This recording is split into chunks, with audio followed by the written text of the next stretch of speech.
Passiamo subito la parola al professor Jarak. Credo che sarà un momento particolarmente interessante.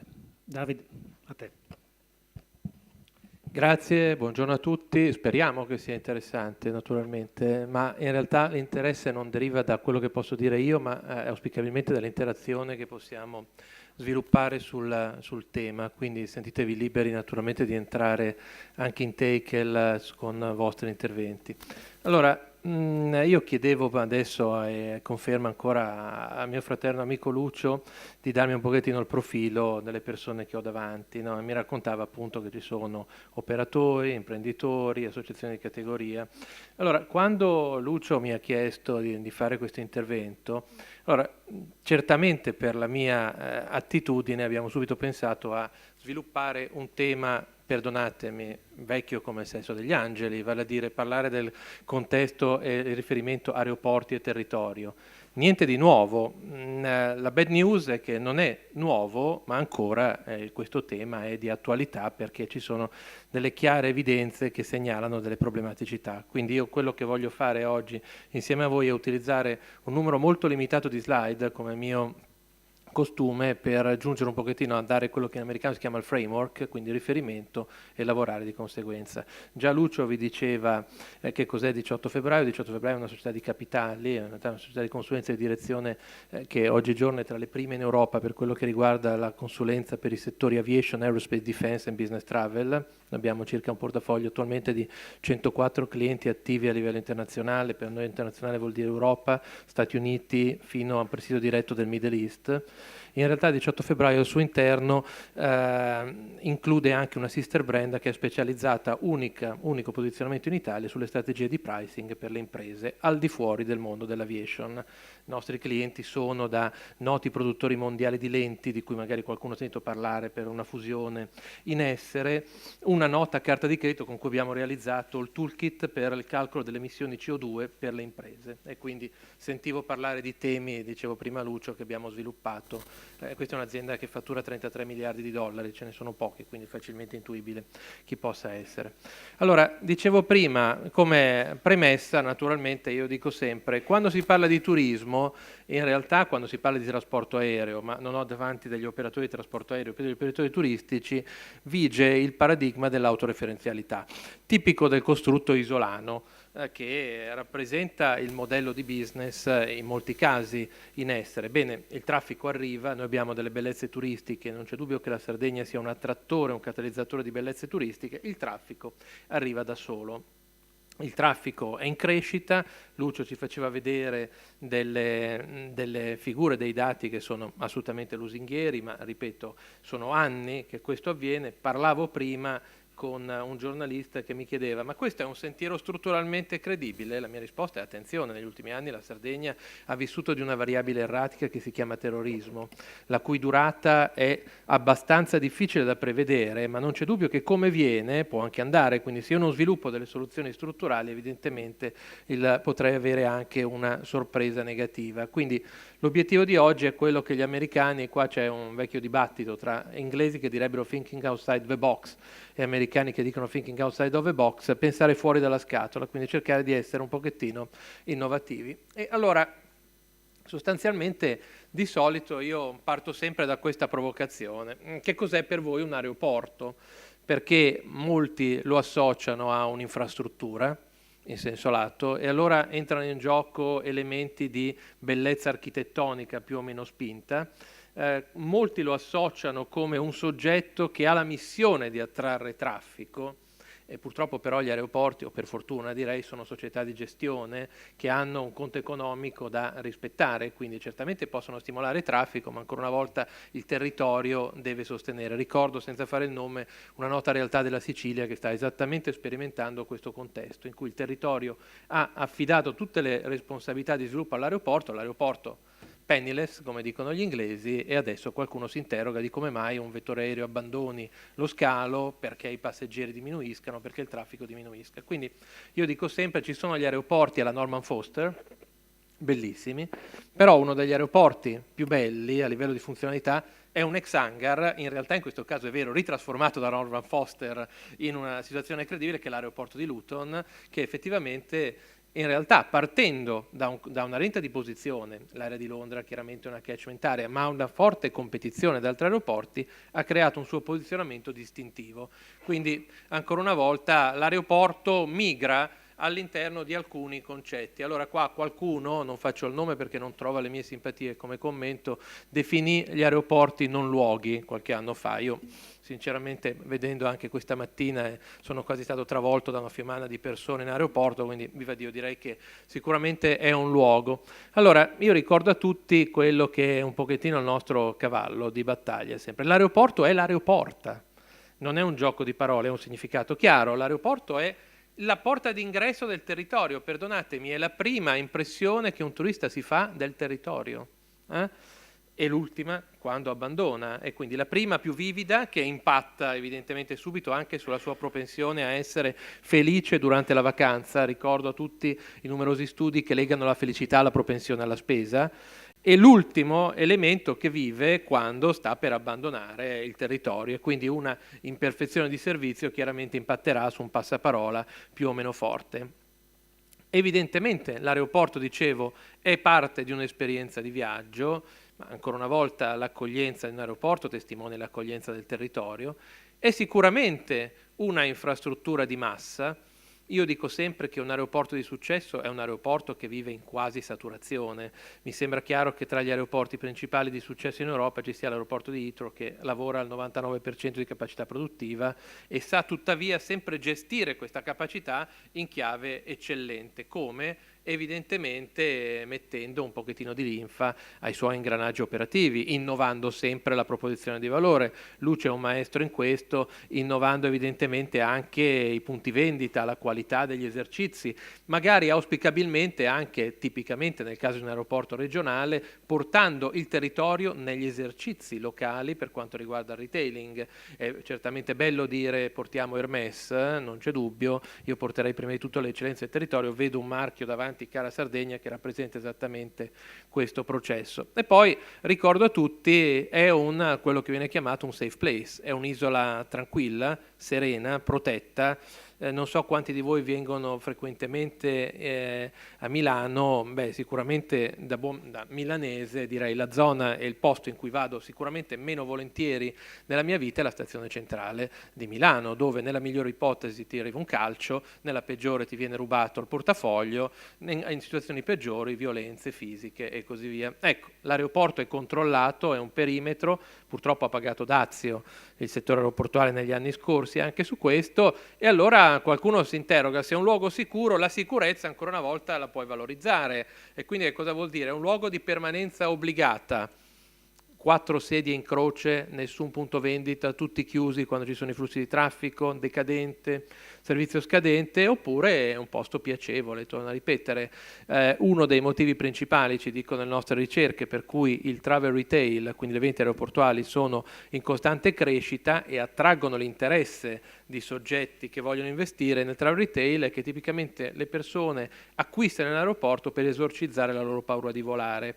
Ecco, decisamente, raccontavo oggi a Lucio, sono atterrato e c'è un vento a 50 km all'ora in questo momento, un grecale. Se forse il comandante di Meridiana, ex Meridiana, oggi Air Italy, avesse evitato di dire quando siamo partiti salutandoci dicendo il tempo è buono, ma a Olbia spira un grecale a 50 km all'ora, forse le persone a bordo sarebbero state un po' più rilassate. Il volo è stato tranquillissimo, non c'era niente, io piloto anche gli aerei, quindi vi dico non c'era assolutamente problema, l'atterraggio era tra i più facili, diciamo, che si possono sperimentare. Ripeto, chiaramente se tu spaventi le persone, evidentemente le persone reagiscono conservative, se le metti a loro agio le persone evidentemente abbandonano le loro barriere e forse possono avere anche una maggiore propensione di spesa. Dove la propensione di spesa? Beh, sicuramente nell'aeroporto, ma poi sul territorio. Numero di pernottamenti? Propensione all'acquisto di prodotti locali? Visita di mostre? Ristorazione? Beh, ci sono una serie di aspetti, evidentemente non tocca a me ricordarvi queste situazioni che sono discretamente basiche. Un altro tipico tema che vedete già lega aeroporti e territorio, ricordo a tutti che la Sardegna è un'isola, quindi di per sé l'infrastruttura aeroportuale è fondamentale per attrarre quelli soprattutto che si chiamano i nuovi turismi, Quindi effettivamente ben faceva vedere Lucio il tema che oggigiorno il mercato per voi sta diventando sempre più internazionale, certamente perché il mercato domestico ha anche altre soluzioni di accesso, l'auto, leggi il traghetto e così via. L'aeroporto invece diventa utile per attrarre i nuovi flussi di traffico, che potrebbero anche venire da più lontano, che potrebbero venire evidentemente ben oltre i mercati continentali di cui Lucio parlava. Beh, tipicamente un aeroporto genera tre tipologie di effetti. Gli effetti diretti, evidentemente, legati alla società, che vanno in capo alla società aeroportuale, le quali consegue evidentemente per quanto riguarda il suo conto economico, i pagamenti legati alle tariffe di atterraggio delle varie compagnie aeree. Ci sono evidentemente degli effetti indiretti, il personale delle compagnie aeree evidentemente che può stazionare, ricordo a tutti il concetto di base aeroportuale che entra in gioco in questo caso. Voi avete la fortuna di avere un aeroporto con una compagnia aerea che è storicamente basata. In certi casi è stato un freno allo sviluppo dell'aeroporto, a essere sincero, ma se ben tracciato evidentemente è un tema importante, non solo perché è un moltiplicatore di voli, ma perché crea appunto questi effetti indiretti di spesa, di produzioni e di evidentemente sistema economico di riferimento.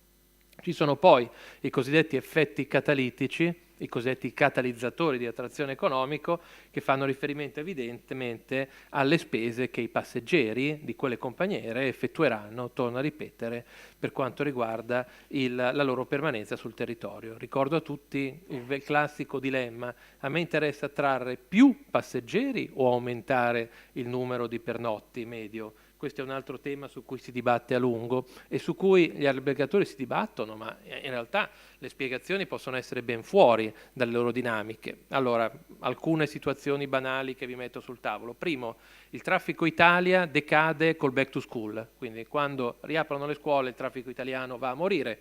Evidentemente gli stranieri, soprattutto di certe fasce di età, non ragionano in questa maniera. Due, fantastico dire portiamo tanti cinesi nel mercato italiano, peccato che l'ambasciata italiana a Pechino non rilascia abbastanza visti.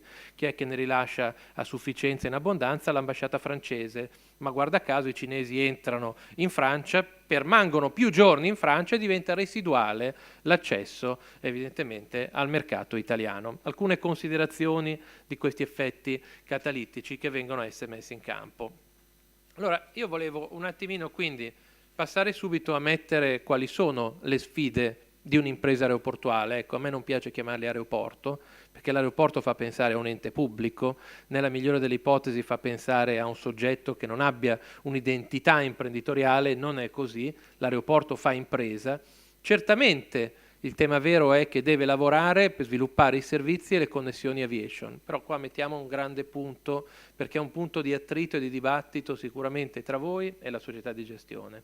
Allora, tradizionalmente gli albergatori dicono ma noi non riusciamo ad attrarre nuovi flussi di traffico perché non ci sono abbastanza voli aerei, soprattutto nei periodi di bassa stagione, vero o no? Ma scusate, ma la compagnia aerea è l'aeroporto, la ragione logica imprenditoriale. Quindi, allora, o si sviluppa una dinamica sinergica in cui si fanno dei progetti. Io ricordo con Lucio abbiamo lavorato su un progetto di consulenza e direzione per GESAR 8 anni fa per quanto riguardava la destagionalizzazione. Molti imprenditori sono stati interessati, mi verrebbe da dire quanto sia stato fatto di quello. La realtà forse è molto lontana da quello che si era ipotizzato. Dopo arrivo con i mal di pancia perché ci sono 4 esempi di sistemi territoriali che hanno realizzato qualcosa in questo senso.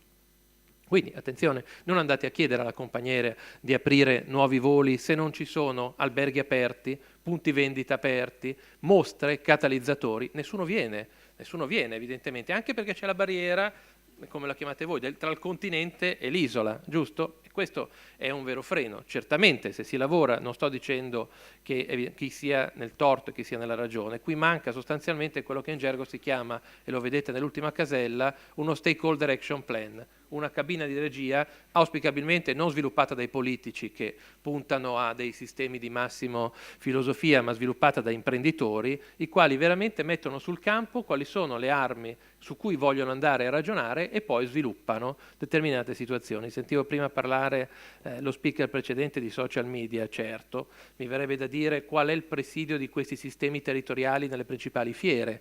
Mi parlava Lucio di Roots, che è la principale fiera di trasporto aereo al mondo, mi verrebbe da chiedere quanti sistemi territoriali sardi erano presenti al Roots. 0. E quindi vedete la risposta, quindi evidentemente ci sono dei temi. Altro classico tema, modalità integrata. Modalità integrata già vuol dire qualcosa evidentemente in cui il soggetto pubblico auspicabilmente deve dare un contributo, vuol dire accessibilità. Accessibilità integrata con varie forme, mezzo gommato certamente, ma il mezzo gommato può essere individuale. Mi risulta che ci siano anche dei car sharing che sono arrivati su Olbia, aeroporto, ma certamente si può ragionare sul mezzo ferroviario. Attenzione, se io non estendo la catchment area, ancora una volta si continua a parlare di concorrenza tra aeroporti e abbiamo visto i dati prima, una concorrenza suicida. Domanda mia, scusate, quanti passeggeri l'anno secondo voi fa l'aeroporto di Palma de Mallorca? Provate a dirmi il numero, quanti ne fa?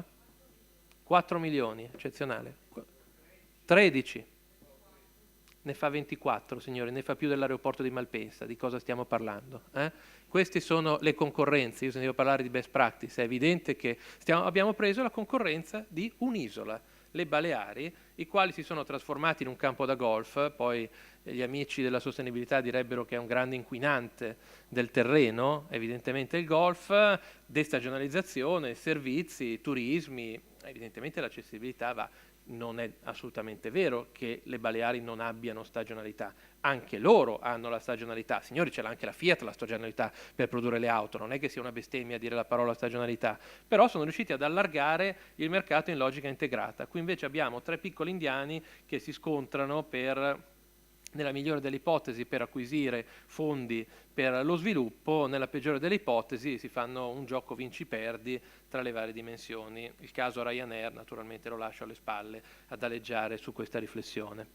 Non c'è dubbio che l'aeroporto debba sviluppare il portafoglio d'offerta non aviation. Per i non addetti ai lavori non aviation per noi vuol dire evidentemente punti vendita di retailing, parcheggi, evidentemente, ma in senso lato anche la generazione di eventi. Ancora una volta sentivo parlare, ma non mi sorprende perché sono maestri, in questo il fatto che l'aeroporto di Olbia ospiti delle mostre, vedevo un museo, evidentemente questo vi fa capire come vadano a generalizzare catalizzatori di interesse. Allora io personalmente, torno a ripetere, ritengo sempre che, noi abbiamo progettato a partire dall'aeroporto di Malpensa altri 20 aeroporti in Europa, quindi parlo con discreta cognizione di causa. Certamente i grandi aeroporti possono attrarre grandi marchi, sapete che a Malpensa adesso è pubblico, in realtà è noto agli addetti da 6 mesi, aprirà il primo Starbucks aeroportuale in Italia, quindi posso attrarre le grandi marche. Negli aeroporti regionali le grandi marche, giusto in funzione dei volumi che gli aeroporti regionali sprigionano, non vengono,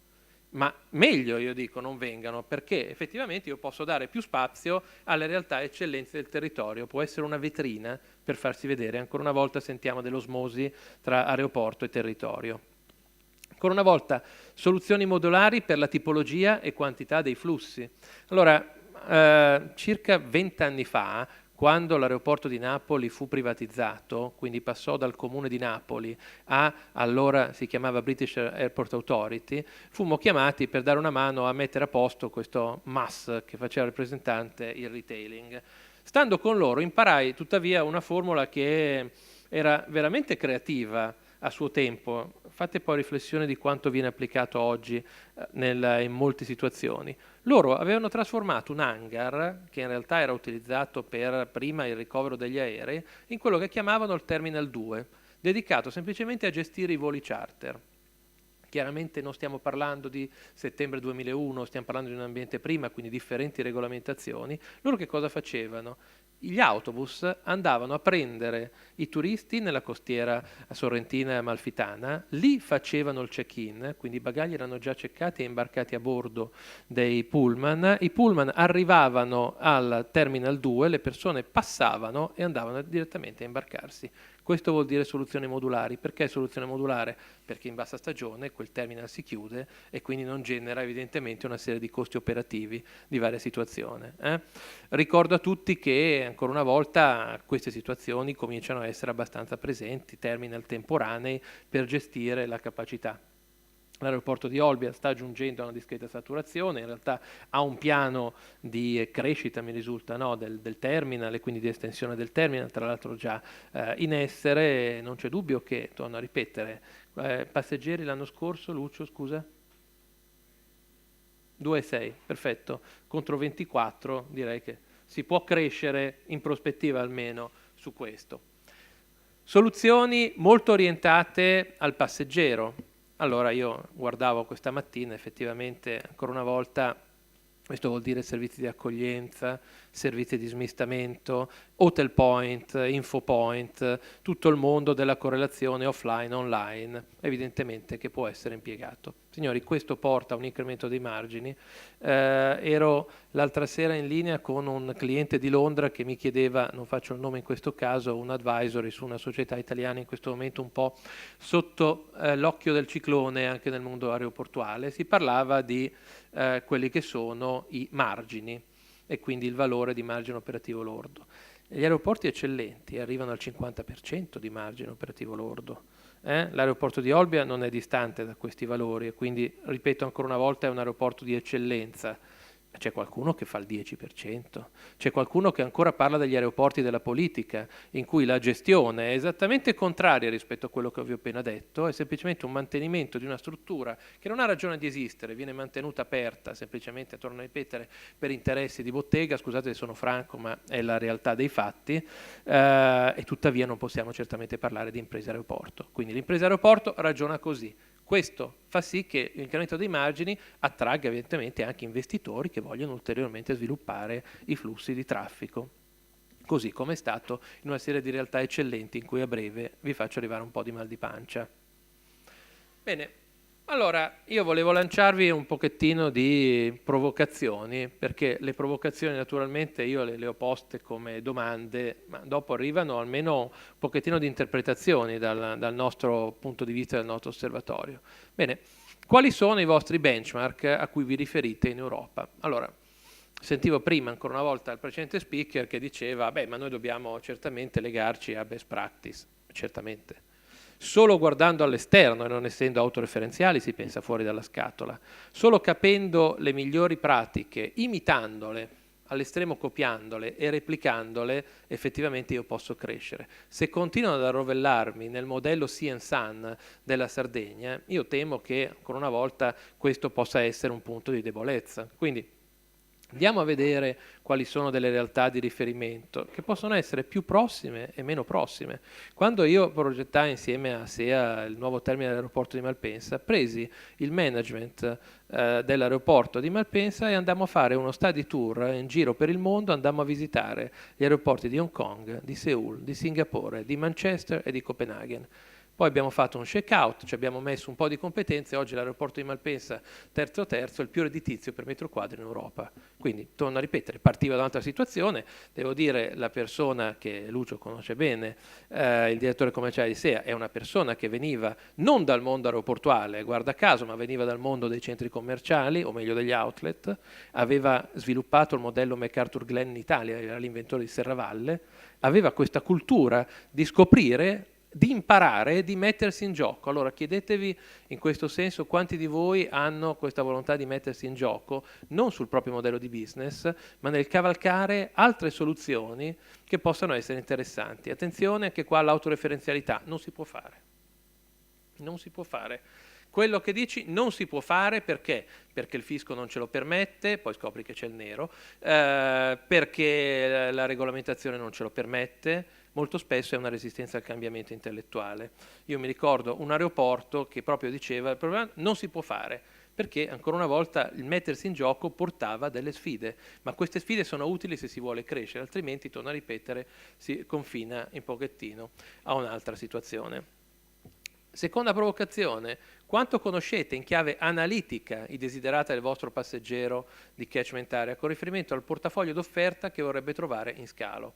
Allora, io effettivamente adesso faccio un po' il villano, voi me lo perdonerete, io ho casa in Francia e quindi per definizione chiaramente vivo parte dell'anno in Costa Azzurra, tipicamente ho un punto d'accesso favorevole e più semplice in quell'area. Lucio tutte le volte mi dice ma vieni a fare la vacanza in Sardegna, io dico Lucio assolutamente è bellissimo, quando mi inviti in realtà gliela giro un pochettino in chiave aggressiva perché la percezione esterna è che la Costa Smeralda in prima istanza ed è il suo posizionamento, ma la Sardegna siano care. Allora, quanto questo sia vero o meno non ha importanza. Il mercato non si fa sui dogmi e sulle credenze degli operatori, si fa sulle percezioni dei clienti. Quindi se il cliente ha questa percezione, Achtung, che il cliente non compra o va a trovare altre situazioni. Guardate un pochettino i dati di traffico e di sviluppo delle aree geografiche. Negli ultimi anni alcune aree turistiche sono sviluppate molto. La Croazia. Qualcuno trova ancora qualche bomba o granata sulle spiagge. La Bulgaria. Occhio che il turismo tedesco converge in Bulgaria su questo. Sentivo parlare prima una persona che dice Algeria e Tunisia stanno riaprendo i loro mercati. Quindi, ancora una volta, quanto conoscete, chiedetevi quanto investite in ricerche di mercato. Allora, ancora una volta qualcuno dice, santo cielo, le ricerche di mercato costano. Non costa la ricerca di mercato, perché ci sono oggi delle infrastrutture tecnologiche online che permettono di realizzare questionari, raccogliere i dati e elaborare a titolo gratuito queste fonti. Serve la mente di progettazione di un questionario di ricerca, evidentemente per capire che cosa vuole, perché potrebbe essere che magari ci sia una fascia di popolazione turistica che oggi non è intercettata dall'attuale offerta. Se questo è vero, questo vuoto viene presidiato da qualcun altro e quindi è un tema. Torno a ripetere, altrimenti si sviluppa quello che gli americani chiamano institutional blindness, tradotto cecità istituzionale, in cui ho una grande credenza di avere un prodotto ottimo, ma che non è più focalizzato col mercato. Per quale motivo, signori? Ma perché persone purtroppo invecchiano anche. E voi sapete evidentemente che con l'avanzare dell'età, evidentemente cambiano anche i modelli di consumo turistico. Quindi, lo faccio brutalmente, la propensione al volo decresce all'aumentare dell'età anagrafica, per ovvi motivi, per rischi di salute. È tutto ancora una volta ampiamente dimostrato. Quindi se questo è vero, bisogna pensare anche evidentemente ad aggredire i nuovi turismi. L'anno scorso mi parlavano di tutto un sistema di biciclette, di bike riding che stava in Sardegna, varie situazioni. Evidentemente ci sono altre situazioni. Quanti di voi fanno una cosiddetta sentiment analysis, quindi analisi delle conversazioni effettuate sui social media? Anche qua, evidentemente, dicevano prima, dai social media forse nasce la discussione. Mi premetto un dato, fatto 100 i consumi, 3% vengono dai social media. Quindi i social media sono degli influencer, non sono dei driver di acquisto. 3%, quindi molto molto bassa. Fa influenza però, quindi se la discussione va lì, attenzione qual è la discussione e come io posso intercettare questa discussione. Ancora, altro tema importante, qual è il vostro pensiero sul futuro a breve, medio termine per il vostro territorio? Che cosa bisognerebbe favorire e cosa fare, scusate, per favorire un miglioramento della spesa per passeggero? Quali le exit e le entry di offerta? Ancora una volta, altro tema spesso, questo purtroppo è molto legato al mercato italiano, noi abbiamo spesso uno spirito, tra virgolette, perdonatemi, non ha evidentemente valenza negativa, partenopeo di lettura del business, quindi un pochettino di vita alla giornata. Il turismo ancora una volta entra in questa logica. Purtroppo le evidenze ci insegnano in maniera chiara che serve la pianificazione per nuove infrastrutture, per nuovi servizi, per la partecipazione a fiere. Evidentemente per andare a parlare a novembre al WTM a Londra forse devo avere preparato una serie di attività che nascono in progettazione già l'anno precedente, piuttosto che avere sviluppato dei sentieri di crescita. Quindi cominciare un pochettino a fare ricognizione su queste situazioni. E ancora una volta, dicevo, come giudicate lo spettro delle vostre partnership su scalo? E qua la provocazione che facevo prima era aeroporti e territorio. Quanti di voi albergatori e operatori vivono l'aeroporto di Olbia osmotico con le loro esigenze? Probabilmente pochi diranno sì, molto. Il problema è che canalizzate in una platea di discussione che non sia sterile a livello di conflitti, ma creativa a livello di contenuti, queste vostre istanze per vedere come si possa evidentemente ragionare in logica di sistema.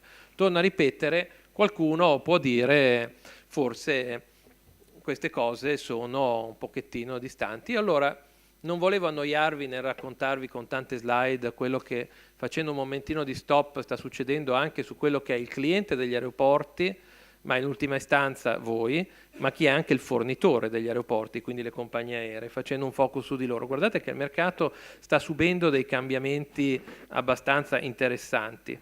Parto dall'ultimo. Quanti di voi hanno sentito parlare di Primera Air?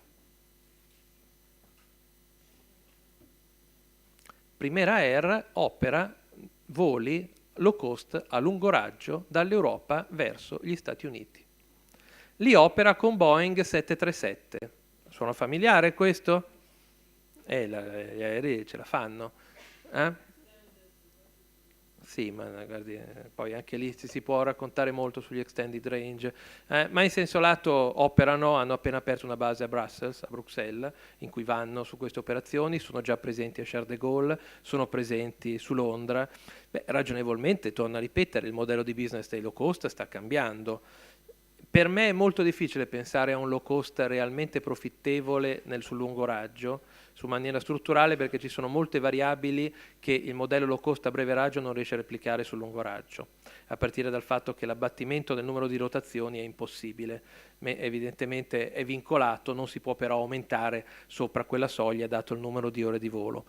Tema vero è che sta cambiando la forma degli aeromobili. Se qualcuno si chiedeva come mai Primera Air operi con 737, sappiate che JetBlue, Stati Uniti, sta introducendo in flotta degli A321 long range con cui aprirà voli dagli Stati Uniti all'Europa. Quindi la tecnologia sta cambiando. Se questo è vero, allora quando vi dicono, allora molti di voi, io leggevo negli anni, qualcuno diceva ma io vorrei mettere un volo Cagliari-New York, vorrei mettere un volo Alba-New York, e qualcuno si metteva a ridere dicendo ma questo è il disegno dei politici, allora senz'altro sì. Oggi la tecnologia lo renderebbe disponibile con una capacità produttiva più limitata e quindi con un rischio imprenditoriale più limitato. Pensateci, i nuovi turismi.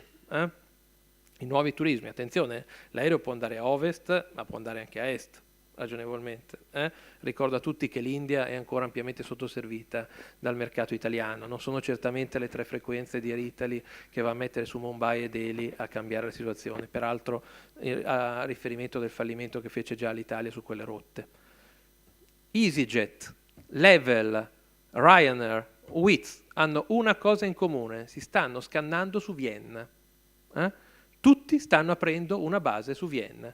Allora, EasyJet e Ryanair, allora EasyJet in primo luogo lo fa perché si è creato un certificato di operatore di volo austriaco. Ricordo a tutti la nube di marzo chiamata Brexit. Se lo Stato inglese, il Regno Unito, non firma un accordo con l'Unione Europea, praticamente si torna a un regime ante cieli aperti, il che vuol dire si passa ancora dai bilaterali, quindi siglati dal Regno Unito con coppie con un'altra nazione, il che vuol dire evidentemente forte limitazione della capacità produttiva. Pensate all'impatto sul turismo. Certamente se si va su un accordo bilaterale, Olbia non è inclusa nel bilaterale, perché si va a includere sicuramente Roma, Milano, Venezia e forse un altro paio di città. Quindi EasyJet dice in maniera chiara: io non voglio rimanere blindato da questa logica, perché ormai EasyJet opera a livello pancontinentale, non solo nel Regno Unito, si è creato quello che si chiama un COA austriaco. Nel trasporto aereo c'è spesso un effetto imitativo. Io conosco bene, perché ci ho lavorato e sono miei clienti, con l'aeroporto di Vienna. Leggendo e raccontando di quello che ho appena detto, dico: ma che cosa vanno tutti a fare a Vienna? Mercato piccolo nei fatti, non con un potenziale di sviluppo clamoroso in incoming, in outgoing turistico stagionale probabilmente sì. Ecco, nel trasporto aereo in realtà quello che avviene è spesso un effetto imitativo. Se lo fa qualcuno, copio anch'io. Quindi Wizz Air ha aperto una base a Vienna, Level, che qualcuno conosce essere la low cost a lungo raggio di British Airways, o meglio del gruppo IAG, ha realizzato una base operativa a breve raggio da Vienna, in cui opera effettivamente rotte da Vienna, per esempio su Milano. Ryanair che cosa ha fatto? Ryanair ha salvato una compagnia in difficoltà che si chiamava Laudamotion, la quale a sua volta era erede della fallita Air Berlin, ci ha investito e ne ha permesso lo sviluppo per quanto riguarda il bacino austriaco. Ho messo anche Air Italy, anche se sarebbe unfair se io commentassi Air Italy in questa sede, anche se ho delle idee molto chiare su come possa essere il loro futuro, a dire la verità. Non c'è dubbio che comunque è una situazione che potrebbe segnare degli sviluppi al momento attuale molto in question mark. Sulla stampa specializzata si diceva che alcuni aeromobili promessi in realtà non arriveranno, qualcuno ha smentito e così via, però è ancora forse troppo presto per realmente capire che cosa vogliono fare da grandi. È molto interessante leggere il dato di riempimento dell'80%, 90% sulla Milano-New York d'agosto a 300 euro, sicuramente lo riempie anche al 100% l'aereo, quindi tanti volumi, ma redditività forse un pochettino più discutibile, ma ancora una volta qualcuno si difenderebbe dicendo ma dobbiamo fare promozioni perché siamo appena entrati. Il rovescio della medaglia per Air Italy è che quello che stanno pensando i vettori americani, perché American Airlines sta muovendo contro, non so se lo sapete, Air Italy, perché dice siccome al 49% c'è Qatar Airways in Air Italy, non è che Qatar Airways che vuole potenziare i suoi voli verso il Nord America, noi non siamo molto d'accordo su questo, quindi eccolo qua alcune nubi che potrebbero palesarsi, che sicuramente i signori di Air Italy avranno sicuramente interiorizzato nel loro piano industriale. Norwegian, voi sapete che Norwegian perde parecchi soldi, è contesa da una serie di corteggiatori. IAG, quindi British Airways Iberia, ha già comprato una quota in Norwegian. In realtà Norwegian Board ha rifiutato il takeover da parte di IAG. Off the records Lufthansa ha valutato anche il tema Norwegian. Norwegian è un modello in cui ancora una volta non è ben chiaro lo sviluppo, perché torno a ripetere, perdono molti soldi sulle tratte a lungo raggio, proprio perché il modello low cost è fittato per il breve raggio, per il lungo raggio, torno a ripetere, è poco efficace ed efficiente, almeno nelle fasi iniziali. Torno a ripetere ancora una volta, però è un punto d'osservazione, ricordo a tutti che Norwegian ha una base a Roma Fiumicino e quindi di penetrazione ulteriore nel mercato italiano. Chiudo con gli ultimi due, non so quanti di voi hanno sentito parlare di Jean, questa compagnia di cui nemmeno in Air France hanno capito bene il posizionamento, perché in realtà era una compagnia che Air France aveva creato al servizio dei clienti millennials. Che cosa questo voglia dire non è noto. Nei fatti sta diventando un vacuum importante. A sua volta il problema di Air France, che conosciamo bene dall'interno, fa riferimento a tensioni sindacali molto forti, al fatto che tuttavia il governo francese, unico caso in Europa, è ancora un azionista di riferimento col 15% del capitale. Si tratta di classici tentativi per cercare di ottimizzare qualche costo senza risolvere in maniera strutturale la situazione, però se ben sviluppata potrebbe diventare la sussidiaria a lungo raggio low cost di Air France, così come è diventata Eurowings. Mi permetto di ricordare come gli amici di Lufthansa sono stati molto abili a passare oltre quello che tutti sapete, il crash di Germanwings, di cui nessuno ha parlato dopo qualche giorno. È stato il primo caso al mondo, penso, e lascio a voi le riflessioni in merito, di un incidente che è stato dimostrato in 48 ore, senza leggere le scatole nere. Già si sapeva tutto a priori, quindi fu un'opera interessante sicuramente a livello mediatico, come è stato a livello commerciale molto efficace ribrandizzare Germanwings in Eurowings e dare evidentemente uno sviluppo populista al business, sviluppando nuove rotte, ancora una volta low cost a lungo raggio. Parte la prossima estate Las Vegas, per esempio da Düsseldorf, operata in low cost. In realtà sembra che la prossima estate tutti vogliono andare a Las Vegas, perché ho annunci di 4 vettori europei che hanno appena inaugurato a partire dalla prossima estate i voli su Las Vegas. Bene, ultimi sviluppi delle aerolinee in Europa. Allora, sta sempre più entrando in campo la cosiddetta Basic Fare. Allora, la Basic Fare fu inventata in American Airlines. Molti addetti ai lavori anche fanno grande confusione, non sanno che cos'è, dice ma è un altro termine. No, è qualcosa di diverso. La Basic Fare dice tu non ti porti a bordo neanche il bagaglio a mano, ti porti a bordo solo uno zainetto piccolo, in cambio di questo è un'offerta ancora più scontata. Evidentemente tipico, guardate che cosa sta pensando di fare o sta facendo Ryanair, se ti porti invece il bagaglio a mano cominci a levereggiare. Aspettatevi che la prossima tendenza sarà l'affitto degli spazi sulle cappelliere, perché si sta progettando anche questo come ancillare. Altro piccolo problema, l'overstretching della capacità, fortissimo durante l'estate. I vettori aerei sovravendono servizi. Vale a dire, un tempo esistevano i cosiddetti aeromobili spare, quindi quelli a terra che potevano subentrare nel caso di rotture, in gergo tecnico si chiama AOG, Aircraft on Ground, che può essere legato a svariati problemi tecnici, dal motore, all'avionics, al portello che non si chiude. Una volta subentrava un altro aereo, oggigiorno purtroppo la scelta di natura economica è di non fare questo. Risultato, cancellazioni a cascata. Ricordo a tutti che un aereo può stare a terra anche 3-4 giorni, evidentemente l'operativo della compagnia aerea riesce un po' a ribilanciare queste situazioni di ritardi, ma i ritardi si provocano. Attenzione che le compagnie aeree, poi almeno le europee, perché non so se lo sapete, le americane che operano in Europa non sono tenute a questo, sono soggetti alla regolamentazione EC 261, non so se sapete che cos'è, è la compensazione pecuniaria che si dà nel momento di cancellazione. Ricordo a tutti che il ratio di risposta dei vettori aerei a claim di questa natura è ancora molto molto basso. Proliferano siti più o meno bizzarri che offrono assistenza di questa situazione. Dico bizzarri perché in realtà vi dicono ti aiutiamo quando hanno già la certezza che ci sarà il rimborso, se no evidentemente anche loro non prendono rischi. E poi il grande tema realmente che può essere double digit in termini di impatto negativo sul settore del trasporto aereo nel 2019, l'hard Brexit.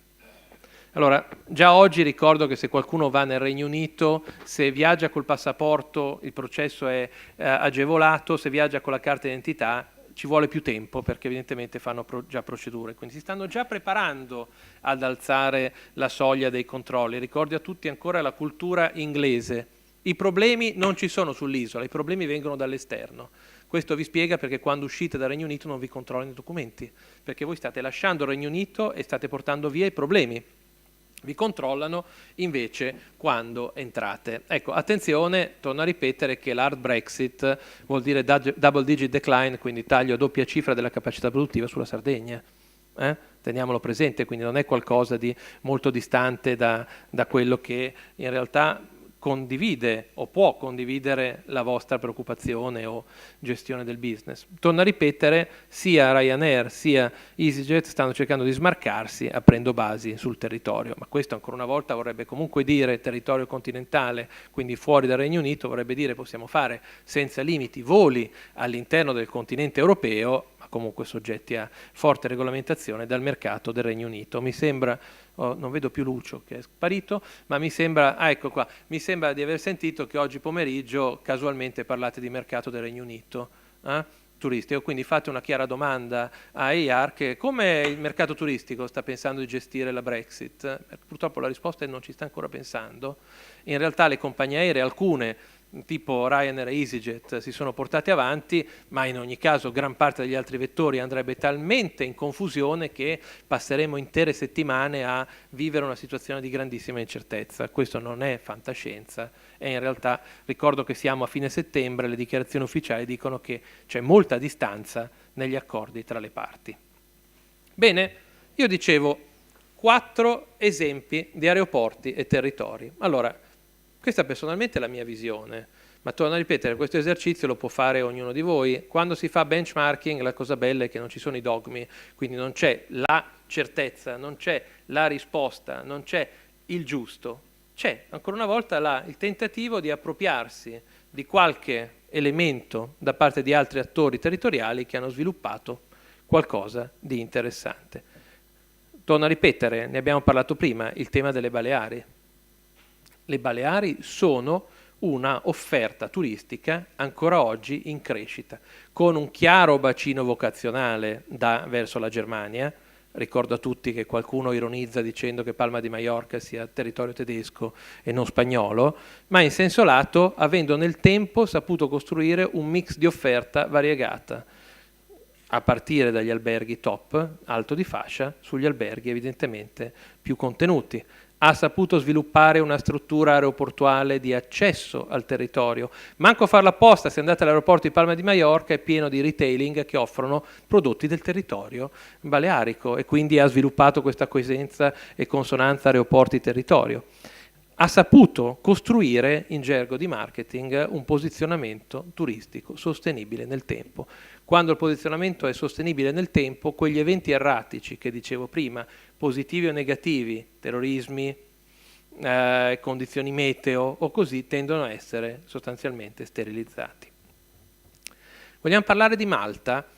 Allora, io quando andai a Malta, ci sono andato più volte, ma mi sono sempre fermato all'aeroporto per motivi di business, ma una volta mi è capitato anche di andare a soggiornare in un albergo. Allora lì io ho rievocato un nome che avevo imparato al liceo, che era il concetto di rapallizzazione del territorio.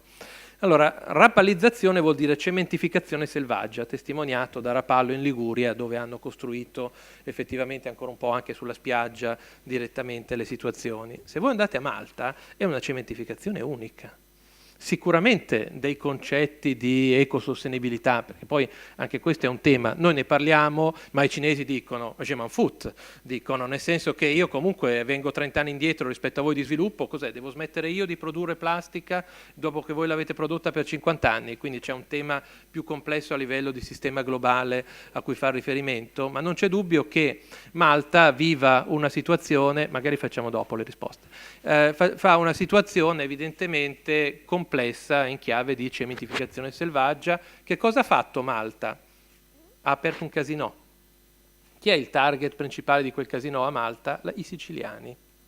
Le ricerche di mercato ci dicono che i principali gambler italiani, quindi le aree di efferenza, uno sono la Lombardia, questo lo possiamo anche capire per ovvi motivi, 2 sono la Sicilia, 3 sono la Puglia.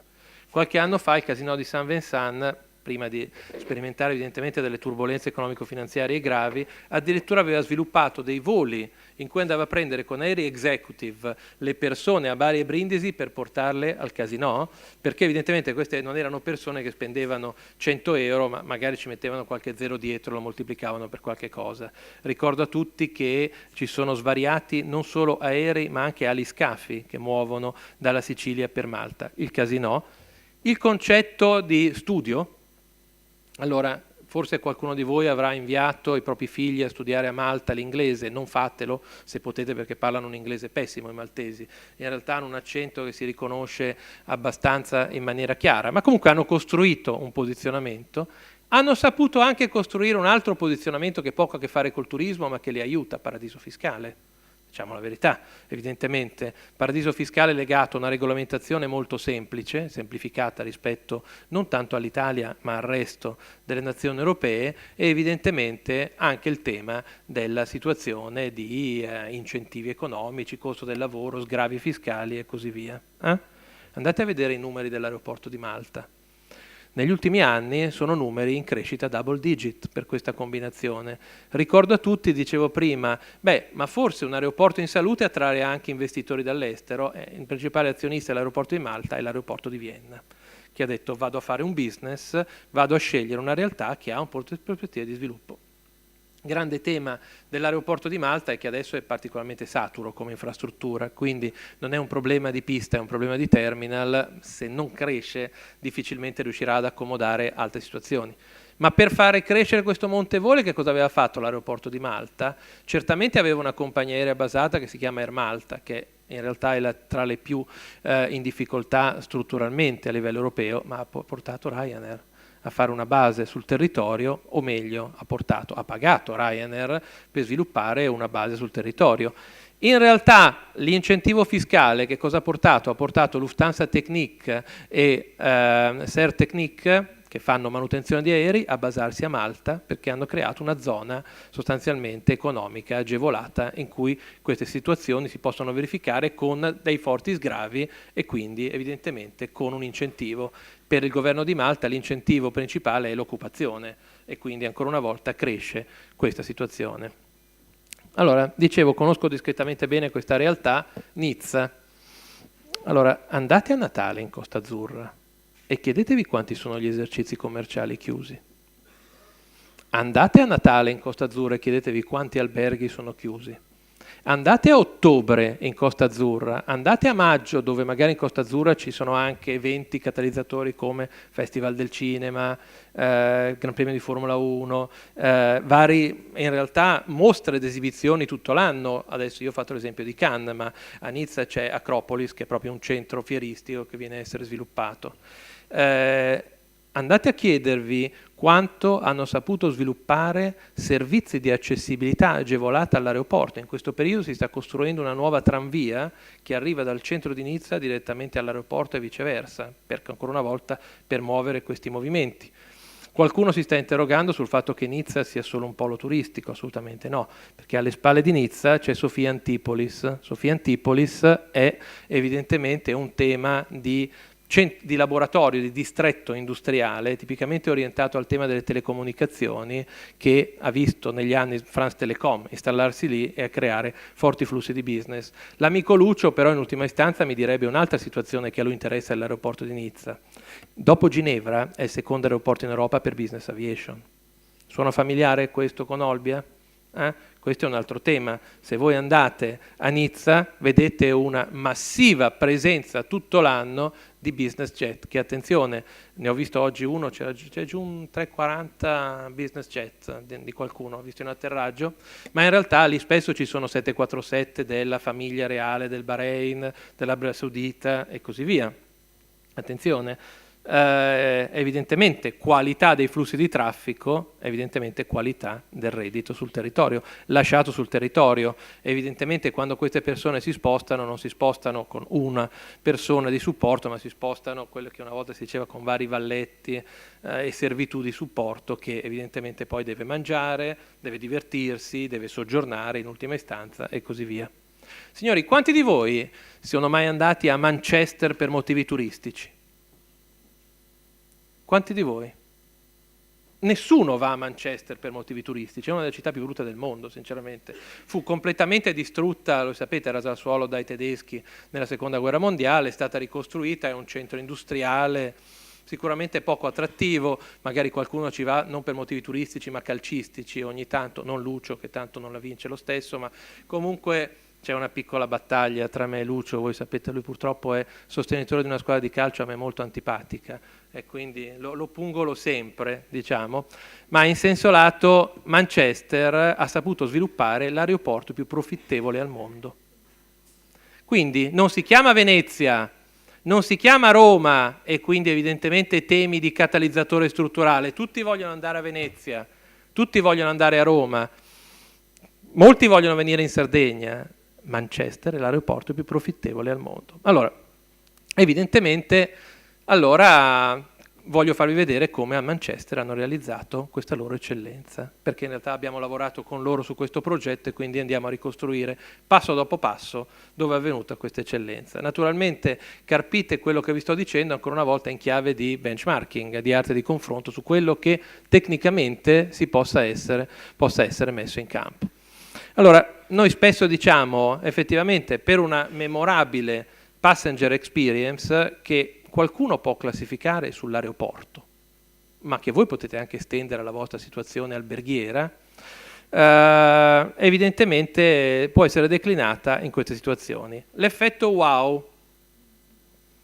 Allora, che ne dite quando io sono stato in una ridente cittadina, non faccio il nome in questo caso, del Friuli, prenotata su booking.com questo albergo in cui dice ampio parcheggio disponibile privato per l'albergo, è stato uno dei fattori per me di scelta. Arrivo e c'è una rampa in curva stretta dove probabilmente ci passa una 500 ma si spacca probabilmente gli specchietti e ci sono, non sto scherzando, 4 parcheggi auto. Questo è un effetto wow o un effetto... Entriamo nell'albergo e vediamo uno layout apparentemente degli anni 50, ma forse anche degli anni 30. Andiamo in camera, io sono allergico, apro e c'è una puzza di polvere micidiale. Naturalmente l'aria condizionata a luglio non funziona. Mi metto a coricarmi con mia moglie, lei è fortunata, si corica dalla parte più morbida, io sono nella parte sfondata. Tutto questo per 120 euro al giorno. Allora io viaggiavo col mio team, avevamo 3 camere, in realtà c'erano anche una serie di miei collaboratori, ho avuto gli stessi giudizi consistenti anche da loro sulla camera. È un effetto wow questo. Quante volte quando i vostri clienti si approcciano all'albergo è importante gestire il loro primo momento della verità? Un saluto, una cortesia, vogliamo fare i fighi, un bicchiere di spumante all'arrivo. primo impatto è quello decisivo. Perché torno a ripetere, se io arrivo e poi, per carità, quella cittadina friulana è fantastica, perché non c'è assolutamente delinquenza, quindi puoi lasciare l'auto in strada, ma può darsi che qualcuno abbia delle resistenze a lasciare l'auto in strada e tu me l'hai promesso. Il colmo, quando sono tornato, sempre nella zona, in realtà sono due casi unici perché il territorio è fatto veramente da persone cortesi, questa ve la devo raccontare, arrivo con questo collaboratore, c'è una persona che ci accoglie che malamente sa parlare l'italiano, anche se è italiana, deduco, che dopo un po', dopo che smanetta per 15 minuti, l'abbiamo cronometrata sul computer, dice «Moment!». Non sto scherzando, credetemi, non sto scherzando, dopo un quarto d'ora arriva il proprietario in accappatoio, nudo sotto, nudo, si vedeva chiaramente, è imbarazzante, nudo, il quale si è sentito infastidito da noi perché lui era nella spa a ritagliarsi un momento di relax. E quindi, a seconda dei casi, mi dice il collaboratore, io ero andato a prendere l'auto, si è lanciato anche in bestemmie e altri improperi di varia natura. La mattina dopo, all'uscita, c'era il fratello, deve essere successo un cazziatone micidiale. Nella notte, anche perché comunque ho espresso alcune opinioni in maniera chiara, il fratello mi dice, posso profilare la sua azienda? Lei viene spesso, sì guardi, noi abbiamo un cliente qui grosso, veniamo meno 50 volte l'anno moltiplicato per qualche camera, sa che la prossima volta andrò da un'altra parte, però ti provi a chiedere come mai, wow factor. Serve poco per creare un vantaggio competitivo, serve pochissimo per distruggerlo e tradurre veramente. La cosa divertente, dove vai a vedere le conferme? Su TripAdvisor. Sono andato a vedere su TripAdvisor, c'erano molti giudizi negativi, non l'avevo fatto prima, l'ho fatto ex post, 1 stella, e bellissimo, le persone dicevano ma il personale non è particolarmente cortese, così e colà, e questo gli rispondeva, io ho letto dei messaggi, ma posso farvi vedere, allucinante, diceva, guardi, ho letto il suo messaggio molto lungo, in cui lei penso che abbia voluto sfogare le sue frustrazioni umane. Dice, ma cosa dice questo? Ma cosa dice? Se qualcuno crede che siamo su Marte... Se qualcuno crede che siamo su Marte, benvenuti in Italia, perché secondo me non è un caso così infrequente quello che vi ho appena raccontato. Però certamente, mettiamola così, questo qua è come il Milan, non può fare altro che migliorare rispetto all'anno scorso, giusto? Quindi effettivamente il miglioramento continuo sta nella pratica di condotta di ogni imprenditore.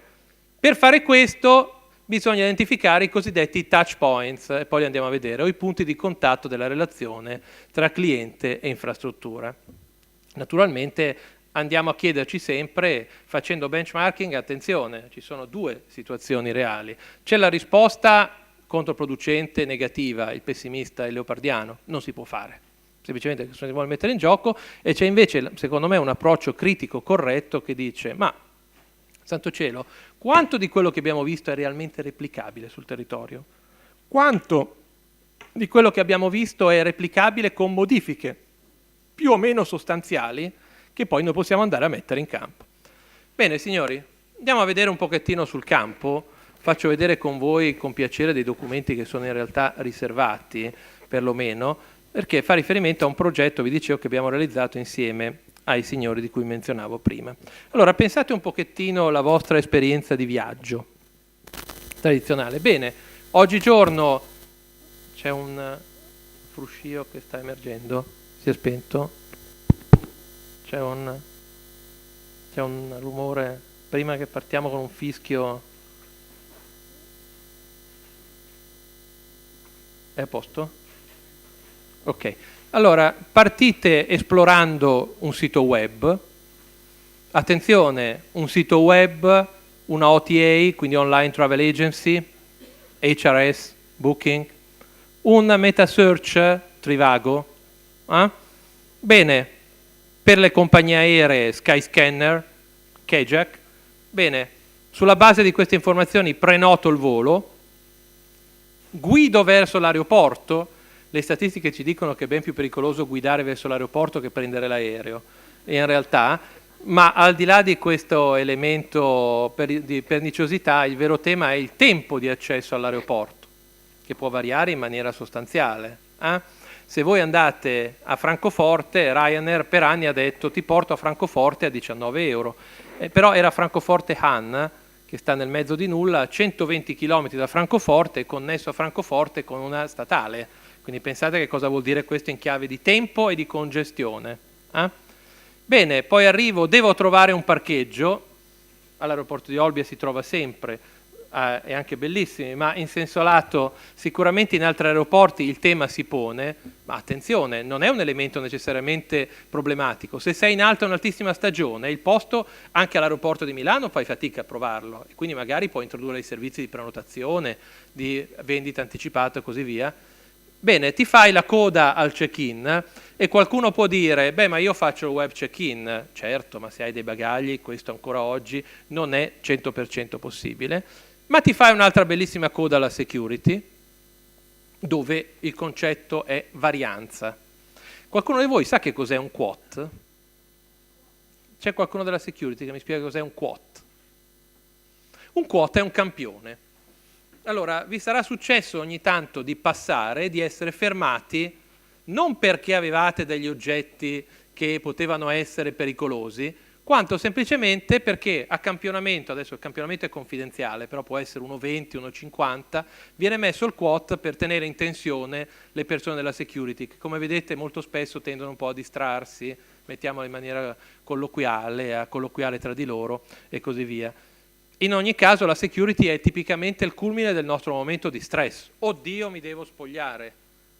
Tira via tutto. Se andate negli Stati Uniti è fantastico, vi fanno togliere le scarpe, ma se pagate $120 l'anno con il TSA pre-check, che vuol dire fate un'intervista con una persona dell'FBI, ma al telefono, non ve le dovete togliere. Cioè, è bellissimo, basta pagare e non te le togli. È fantastico, questa siamo all'ipocrisia della security. Bene. Passato questo, devo trovare una lounge, all'aeroporto di Olbia si trova facilmente, provate all'aeroporto di Vienna, dove l'ingresso è nascosto dietro una colonna, quindi se non conosci l'aeroporto non la trovi. Naturalmente non ci sono segnaletiche che indichino, parlo a suocera perché non ora intenda negli alberghi, i vari servizi dove sono ubicati, rimuovete la complessità e andate nel dilemma della semplicità, guidate i vostri clienti. Finalmente magari vi rilassate in una lounge, ma se siete all'aeroporto di Francoforte preparatevi che dovete fare 5 km a piedi per raggiungere il pier dove è assestato il vostro aeroporto. Bene, mi imbarco a bordo dell'aereo, mi fanno la dimostrazione di sicurezza, momento tipicamente noioso, anche perché chi ne ha provato le conseguenze frequentemente non le ripete in pubblico. Bene, posso bere dei drink, guardo la TV, sperando che funzioni, mangio del cibo, non è un tema pagamento gratuito, magari dormo a bordo, evitando magari casi di forte turbolenza o di bambini nefasti che piangono in cabina, finalmente abbandono l'aereo e faccio un'altra bella coda ai controlli di sicurezza, leggi passaporto, e qui rientra in maniera chiara il tema Brexit. Ricordo a tutti che se qualcuno di voi va all'aeroporto di New York, i tempi sono mediamente da un'ora, un'ora e mezza per quanto riguarda la security di accesso in logica di dogane, di controllo, prima ancora passaporti. Vi devono controllare l'ESTA, vi devono prendere le impronte digitali, devi fare la fotografia, poi anche loro non aprono evidentemente tutti i chioschi, ma c'è una limitazione. Aspetto le valigie, elemento che qualcuno dice di qualità, non c'è dubbio, una consegna rapida aumenta la soddisfazione del passeggero. Finalmente posso andare a fare la coda per il taxi, auspicando che non stiate venendo all'aeroporto di Linate, dove ancora oggi domina un concetto di Far West o Kashba che dir si voglia, per cui abusivi che vi intercettano taxi per Milano, coda imprecisata, non ci sono diciamo dei serpenti di limitazione delle persone, cosa che trovate all'estero facilmente. In Spagna c'è lo steward che vi segnala qual è il taxi. Finalmente arrivate stravolti in albergo. Bene, allora noi che cosa abbiamo fatto? Abbiamo fatto un elettroencefalogramma del nostro cliente, non sto scherzando, perché effettivamente ci sono degli elementi che sono dei generatori di valore e altri che sono dei distruttori di valore. Quali sono i distruttori di valore? Adesso ne commentiamo alcuni. Attenzione, se io ho 100 di risorse finanziarie, quindi scarse, dove vado a investire il mio capitale per migliorare il mio aeroporto, la mia struttura territoriale alberghiera o così via? Nel cercare di annullare gli elementi di distruzione di valore. Quelli che già generano positivi commenti, al momento non fare niente, prima chiudiamo evidentemente la situazione. Che cosa ci dicono i clienti? Congestione sulla strada, beh, qua probabilmente serve appunto un soggetto di coordinamento che faccia questo. Ci sono pochi parcheggi, bisogna investire creando nuovi stalli. C'è una lunga coda al check-in, più personale da assumere e più postazioni aperte, o tutte le postazioni aperte. Provate l'aeroporto di Orly, che è un altro caso eclatante in cui poche postazioni allungano in verità la coda e la insoddisfazione del cliente. Non riesco a trovare la business lounge, non è segnalata. Posso lavorare? Io personalmente, che prendo 400 voli l'anno, non lavoro mai in aeroporto perché spesso cerco di staccare, ma c'è qualcuno invece, magari molti di voi, che sono molto più avvezzi a lavorare anche a bordo dell'aereo con il loro computer. Devo magari fare una lunga camminata per il gate. Su questo l'aeroporto di Malpensa è anticompetitivo con quello di Linate per i voli domestici, perché evidentemente non solo il percorso è lungo, ma l'abbiamo ancora più estremizzato per far passare all'interno dei punti vendita. La procedura di imbarco, che nel caso di un vettore low cost assume il concetto della diligenza, no? 45 minuti prima le persone sono già schierate, perché oggi l'incubo è attenzione, mi lasciano in stiva il trolley. Quindi cominciamo a essere ansiogeni prima. Controllo del traffico aereo mi segnala un ritardo, cosa che non deriva dall'infrastruttura, ma molto spesso dalla meteo. In prima istanza il decollo, ancora una volta certamente se vado a Birmingham mi aspetto dei decolli e degli atterraggi un po' movimentati, mettiamola così. Il video a bordo non funzionava, l'atterraggio, non piloto io l'aereo quindi mi affido. La coda nell'attesa dei bagagli è un tema, è un KPI, la coda per il taxi è un'altra. Che cosa abbiamo fatto all'aeroporto in questione? Beh, per esempio abbiamo introdotto il valet parking in una forma un po' interessante. Adesso Lucio non mi sente apposta perché questa non gli piace. Fino a 48 ore prima della partenza potete iscrivervi sul sito per questo servizio, andrete sul curbside, sul marciapiede, ci sarà un valet che prende le chiavi e ve le parcheggia gratuitamente. Questa è la parte che non piace a Lucio perché effettivamente tutti dicono il valet parking è un servizio premium che deve essere pagato. C'era un problema a Manchester, c'era l'aeroporto di Liverpool che iniziava a fare concorrenza in realtà oggi sgonfiata, la vedete chiaramente, ma patrocinata dall'arrivo delle solite Ryanair e altri vettori low cost. Come si è scelto di battere la concorrenza? Sul servizio, sulla qualità, rendendola accessibile. Bene. Check-in online facilitato, esteso a tutti i vettori, gestito direttamente dalla piattaforma dell'aeroporto. Ancora, sicurezza rapida. L'aeroporto di Manchester ha 3 terminal, fa circa 25 milioni di passeggeri, dividete 7 milioni, facciamo per semplicità, ognuno dei terminal, diviso 2, 3 milioni e mezzo in partenza. Ci sono 32 archetti che sono aperti sempre, non ce ne sono aperti 2, sono sempre aperti, c'è un ologramma che vi saluta all'ingresso dello Snake, della security, che vi ripete quelle cose che ognuno di noi sottovaluta ma che sono generatori di coda. Togliti l'orologio, togliti la cintura, tira fuori il computer. E c'è un altro cartello, nei momenti di picco al massimo 5 minuti per questo controllo di sicurezza. Wow! 5 minuti. E attenzione, potrebbe succedere che qualcuno passi con le famose creme non messe nei sacchettini. Sapete che ormai in Italia nessuno se ne cura, nel Regno Unito sono bestiali su questo. Eccezionale. Passate, a me è successo, dicono, guardi, ha lasciato questa, guardi, dovrebbe mettere in un sacchetto. Dimenticavo, siccome ha già passato il controllo di sicurezza, sono 2 sterline. Hanno tradotto un costo e uno sforzo in una fonte di ricavo. La lounge è vicino ai gate, anche perché negli aeroporti grandi, Manchester chiaramente non è comparabile con Olbia come dimensioni, prima di tutto in stanza di passeggeri e di terminal, ma nei grandi aeroporti oggigiorno sempre più le lounge sono vicine ai gate, perché sono le aree commercialmente meno sfruttabili, sono molto più interessanti da vendere agli attori del travel retail aree prima dell'arrivo al gate, dove tende a concentrarsi la popolazione. Bene, mi rilasso nella lounge, vado così, e poi faccio un briefing personale. Non abbiamo tempo di vedere video, ma effettivamente vi butto lì alcuni nomi. Air New Zealand, Virgin America, OGSN Brussels, Air France. Andate a cercare Air France Safety Video e vedrete che hanno realizzato dei video divertenti con delle ragazze che giocano, scherzano, che rendono scherzoso un approccio di processo noioso. E quindi lo rendono più interessante. Tutto questo nel minutaggio obbligato dalla regolamentazione. Andiamo avanti. Controllo del passaporto a bordo. Vabbè, mettiamo qualche notizia anche fresca che magari qualcuno non sa. Stoccolma, Dublino, Shannon, Manchester sono aeroporti che oggi ospitano già la US Customs. Vale a dire, ci sono poliziotti americani che fanno dogana e controllo i passaporti lì. Che cosa vuol dire? Una volta che salite a bordo dell'aereo, voi siete domestici. Questo vuol dire che l'aereo che British Airways fa volare tutti i giorni, che fa London City, New York, London City ha una pista corta, quindi non può imbarcare carburante sufficiente per fare la trasvolata, scende a Shannon, guarda caso c'è la US Customs, quando poi sta a terra mezz'ora per fare refueling, quando riparte e arriva a New York, quei passeggeri sono clienti domestici e non più internazionali. Tempi di attesa dell'ora, ora e mezza? Zero. Signori, Malpensa, Roma e Copenaghen. Segnateveli perché presto arrivano a farlo anche loro. Si sta negoziando alacremente, vi do un'anteprima, si sta negoziando alacremente su questo, ma questa è la nuova frontiera. Puoi preordinare un taxi, ma basta mettere una bel banner con una piccola azienda che si chiama Uber che ti può offrire la connessione in tutto il mondo per i vari taxi. E quindi arriviamo. Quindi, se devo sintetizzare e vedere un pochettino qual è il percorso, ancora una volta, di successo dell'aeroporto, nella logica di, ancora una volta, osmosi e di successo anche del territorio di riferimento, abbiamo detto, c'è un tema di accessibilità in aerostazione.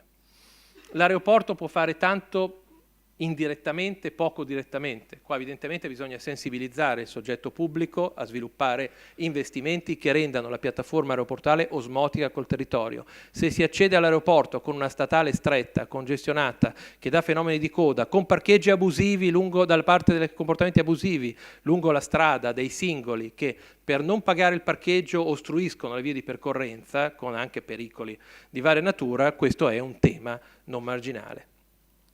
Questo ha come conseguenza portare questi processi misti aerolinea-aeroporto, dicevamo la lounge, il fast track. Ancora una volta qualcuno dice ma forse a Olbia è poco interessante, può darsi, ma qualcuno magari lo prende anche per status, non solo per motivi di coda. Magari ci sia un programma di fedeltà congiunto, aerolinea-aeroporto, un network di connessioni. Dicevamo, tutti i processi operativi efficaci, sbarco e imbarco dei passeggeri, tempistiche rispettate, sbarco e sbarco delle valigie, abbinati a servizi dicevamo, quindi di retailer, di retailing particolarmente differenziali, e poi evidentemente, dicevo, tutta una serie di flussi gestiti in maniera chiara. Se qualcuno pensa che stiamo parlando di aeroporti, naturalmente il famoso albergatore in accappatoio ci ha dovuto spiegare dove era la camera 107 e 109 intuitivamente al primo piano di un'infrastruttura di un piano, intuitivamente ci eravamo arrivati, ma perché non c'era nessuna indicazione di dove fossero le camere. E quindi evidentemente è servito, perlomeno nel suo caso, perdere tempo. Ci ha descritto come dei rompiscatole, in realtà ha utilizzato, come potete immaginare, un altro termine, perché volevamo solo arrivare nella nostra camera. Evidentemente, dicevamo, poi hai questo tempo di permanenza in aeroporto che può essere un'esperienza traumatica. Qualcuno probabilmente la verifica quando va all'aeroporto di Berlino Tegel, che nell'attesa come Godot che apra l'aeroporto di Berlino nuovo, Brandeburgo, tempo question mark, perché finché affondano le fondamenta non si può aprire, evidentemente. Io feci una battuta anni fa al bordo di Air Berlin dicendo, voi tedeschi siete molto bravi, però ogni tanto fate degli errori anche voi. Stavo per finire come nella seconda guerra mondiale. Mi hanno guardato, sono maestri su questo, mi hanno guardato molto male dicendo questo non esce vivo, è una vergogna nazionale, sono 5 miliardi di euro che sono stati buttati in un progetto che purtroppo ha reali difficoltà di apertura. Certamente Tegel, l'aeroporto attuale, è sovracongestionato, non trovate un punto vendita, le toilette sono sporche e sono sottodimensionate, gli spazi di ristoro sono insignificanti. È un'esperienza in cui tutti cercano di non passare. Manco a farla apposta, come si chiamava la compagnia che è fallita? Air Berlin, che quindi non è riuscita a creare un posizionamento di sviluppo su quell'aeroporto. Oppure può essere un tempo piacevole, trascorso, e quindi un'esperienza gradevole. Poi finalmente mi imbarco per l'aeromobile, ma ancora una volta aeroporto e territorio sempre più oggi devono anche gestire gli imprevisti. Allora, non so se qualcuno si ricorda un paio di anni fa, forse 3, scusate, l'impronunciabile vulcano islandese che bloccò il trasporto aereo per qualche giorno, Eija, Aiu e via così, no? Di fronte a massive cancellazioni, che cosa fecero sempre allo scriteriato aeroporto di Luton? Tirarono su una tensostruttura in cui portarono tutti i passeggeri che le compagnie low cost dissero: noi non dobbiamo gestirle come fanno le compagnie low cost, il volo è cancellato, forse se sei fortunato ti riproteggiamo fra 2 settimane, ma noi non ti rimborsiamo assolutamente soldi o non ti prenotiamo l'albergo e così via. A spese dell'aeroporto aprirono questa tensostruttura, inserirono anche dei letti di riposo e ci furono 40 persone dello staff dell'aeroporto a gestire proprio questi processi di stranded passengers che erano stati che avevano avuto un effetto di cancellazione e che magari dovevano tornare da familiari in tutto il mondo. Quindi questo è sostanzialmente da aeroporti una roadmap per il territorio. Torno a ripetere, certamente dobbiamo costantemente avere un presidio, una crescita sui flussi vocazionali del territorio di riferimento. Allora Lucio ci faceva vedere prima la chart con il mercato italiano e con i vari mercati elettivi di riferimento. Alcuni temi tuttavia potrebbero essere che magari ci siano altre aree di business al di fuori di questi mercati. Penso alla Polonia, per esempio, che è un mercato che cresce molto per quanto riguarda l'outgoing turistico.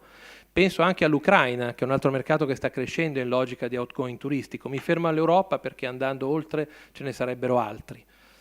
Tuttavia si può anche sviluppare evidentemente e crescere anche su ipotesi sinergiche, per esempio col mondo crocieristico, che ancora una volta attracca e magari deve fare affluire o defluire passeggeri. Ricordo a tutti che anche le crociere stanno cambiando il loro modello di business, si sta passando dalla vendita di settimane, quindi il classico concetto da villaggio turistico, a giorni, in cui effettivamente tu ti puoi costruire anche l'ingresso e l'uscita dalla singola fase di porto. Ancora, dicevo, può darsi intercettazione di traffico da aree a grande crescita del globo, nuovi carrier, la provocazione di Primera Air era esattamente in questa direzione, che magari sviluppano nuove formule di offerta. Tutto questo porta come conseguenza una serie di linee d'azione. Primo, risoluzione dei dualismi di scalo, che secondo me può passare attraverso un'integrazione sistemica regionale, può passare, se questa è un'integrazione non politica, ma è un'integrazione gestionale e quindi rispetta le competenze di ognuno, valorizza anche chi è realmente il catalizzatore di sviluppo. Non è un segreto che se vediamo i 3 aeroporti, l'aeroporto di Olbia sia nettamente quello leader, ma probabilmente i politici la penserebbero in maniera diversa, perché vorrebbero evidentemente magari dare più rilievo al capoluogo di riferimento. Evidentemente la qualità dell'offerta di più vettori su scalo, anche questo è importante, di Ryanair si cresce ma si muore, come ci insegnano a Trapani, perché evidentemente fare la scelta di monosviluppo di una compagnia aerea sussidiata nel momento in cui non sono più in grado di mantenere questi flussi economici si traduce in uno svuotamento della capacità e a conseguenza del territorio. Differenziare in realtà i servizi e diversificare tra i vari vettori, ce lo insegnano i promotori finanziari, è il primo elemento per ridurre il rischio. Dicevo, distintività dell'offerta retail, ne abbiamo parlato a lungo con gli amici di Geasar, ma ancora una volta non dobbiamo parlarne a loro perché in realtà loro sono una realtà eccellente, ma se mi guardo intorno sull'isola probabilmente qualche spazio di manovra enorme c'è, penso soprattutto a 2 scali su 3 per intenderci. Certamente il supporto degli attori territoriali, che cosa fanno gli attori territoriali? Sgomitano per un posto a sedere? Sì. Sgomitano per elezioni? Sì. O producono qualcosa che è la traccia indelebile futura loro a livello sistemico? Creino una cabina di regia, portando gli attori intorno a un tavolo, poi si tirino indietro e lasciano evidentemente a un primus inter pares del territorio sviluppare questi momenti di aggregazione. Qualcuno sta dicendo i consorzi turistici, i consorzi alberghieri sono falliti in qualche situazione, e come mai ancora una volta? Perché forse erano i consorzi della politica più che i consorzi dell'imprenditoria. Facciamo una riflessione anche su questo.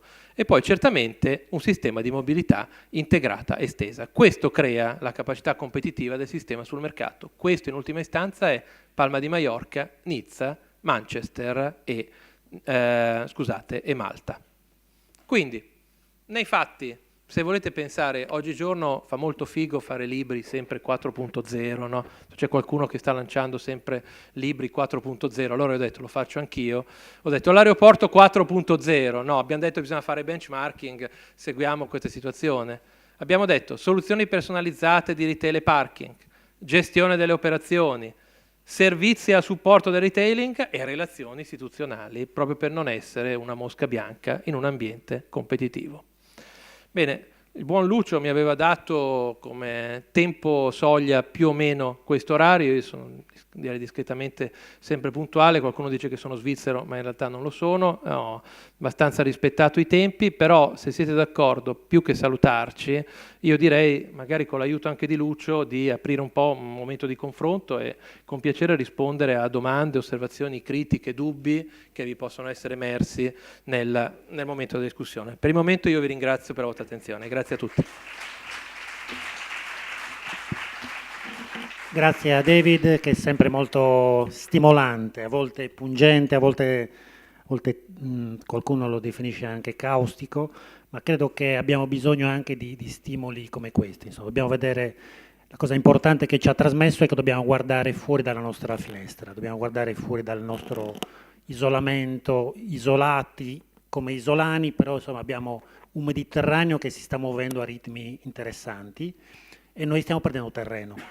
Il fatto che le Baleari abbiano quei numeri, con un territorio molto più piccolo rispetto al nostro, che abbiano dei numeri soprattutto quando noi siamo ancora nella fase di, in quei mesi in cui non riusciamo ancora a sviluppare traffico, invece loro da marzo in poi sviluppano un traffico che è interessantissimo, con gli attrattori di cui stiamo parlando oggi.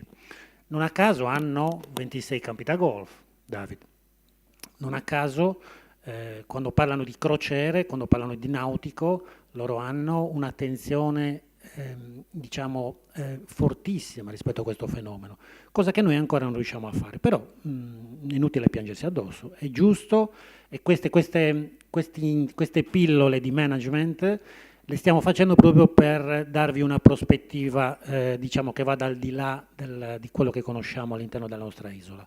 Quindi il modulo di David si inserisce proprio all'interno di un progetto più ampio rispetto a quello dei tematismi. I tematismi sono approfondimenti tematici sugli attrattori turistici, le pillole di management invece ci aprono altri orizzonti, ci danno una visione ancora più estesa. Volevo darvi un'informazione di servizio. Allora, come sapete, come al solito c'è la diretta a Facebook e abbiamo un hashtag anche su Twitter. Vi invitiamo naturalmente a condividere il tutto. Adesso, prima di dare spazio a qualche domanda immediata sulle cose che ha detto David, vi chiedo anche di ragionare su quelle che possono essere domande di più ampio spettro per la tavola rotonda che avremo al pomeriggio con il professor Carlo Marcetti e con Joseph Eyark. D'accordo? Quindi, se c'è qualche domanda immediata sulle cose che ci siamo detti adesso, prego.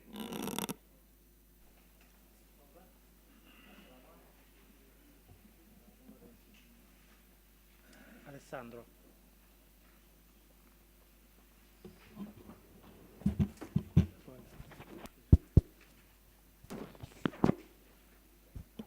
Sì, Andrea Riccio, buongiorno. Spero di non andare fuori tema, ma una domanda. I piccoli aeroporti sardi, mi riferisco a Tortolì e in particolare Fenoso ad Oristano, hanno un senso, hanno un ruolo, hanno un significato, hanno un futuro o è meglio fare tabula rasa? Posso rispondere con una parola? No. Nel senso che piccole infrastrutture come quelle non riescono a fare una minima massa critica, quindi sono strutturalmente in perdita. Ma mi verrebbe da dire, se avete 3 litiganti che non riescono a coordinarsi, ne mettiamo altri 2 che ambiscono a farsi largo, a parte poi le limitazioni tecniche anche, perché evidentemente Arbatax Tortolì ha una pista corta, Fenosu mi sembra che abbia altre limitazioni ancora, ma in senso lato i progetti non a caso si sono arenati con la difficoltà di attrarre vettori, di consolidare traffico e di fronte a dei costi fissi di struttura non marginali. Un aeroporto sotto oggi 1.200.000 passeggeri è strutturalmente in perdita. Completo il ragionamento dicendo anche che nel piano nazionale dei trasporti di ENAC purtroppo quei 2 aeroporti non sono contemplati, quindi difficilmente potranno avere uno sviluppo. A meno che non ci sia qualcuno privato che è munifico, che investe a fondo perduto. Allora in quel caso, anche se non sei nel piano aeroportuale nazionale, puoi stare in piedi, però ancora una volta sulla base dei determinanti industriali è un po' difficile.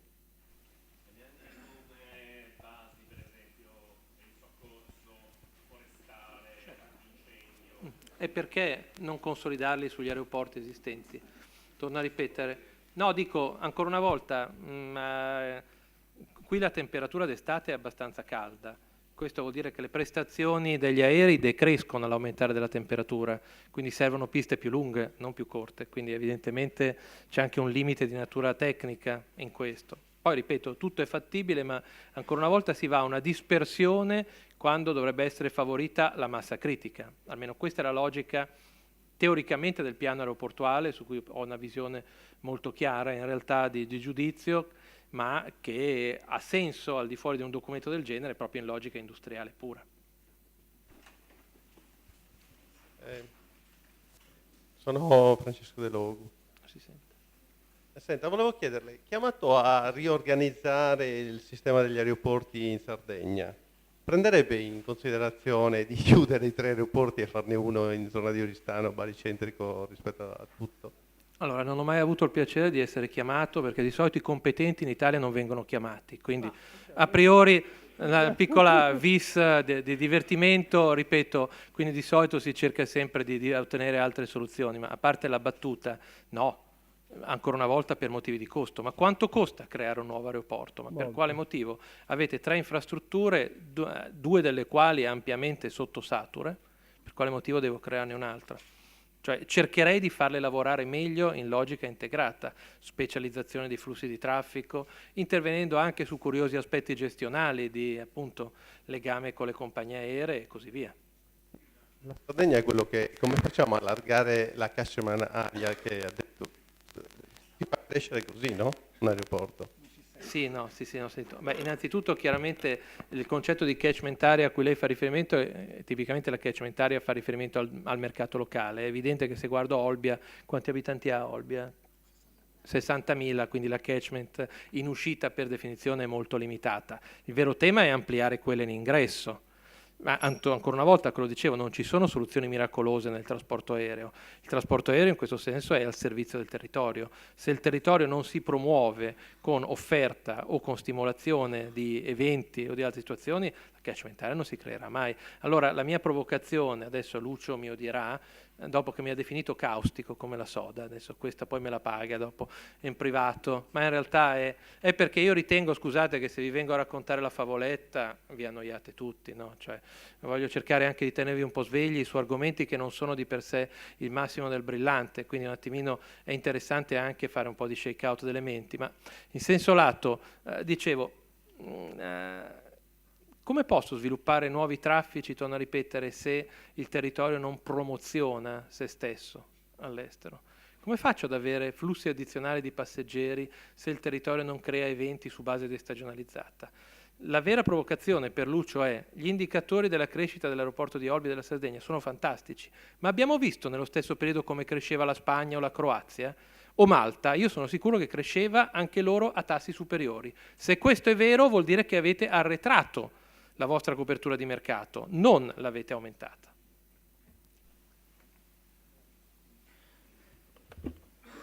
Faccio io una domanda al professore, visto che... Non caustico. No, ce n'è un'altra ancora prima. Me la tengo per ultima allora.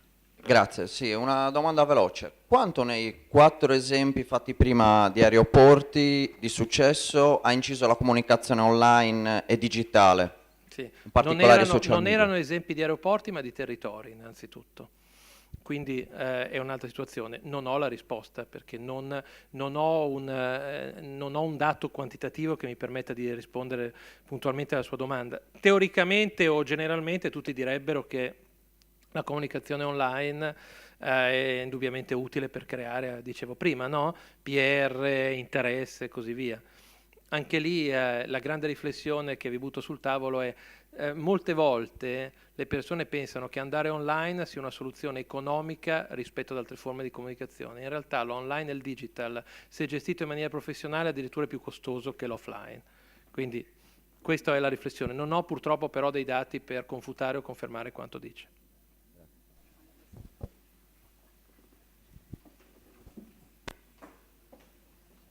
Qualche altra domanda? Se no faccio io la domanda definitiva. Chi vincerà lo scudetto? No, faccio una provocazione a lui ma anche a noi, no? Siccome molte volte chiacchierando con molti di voi è venuto fuori il tema Ryanair.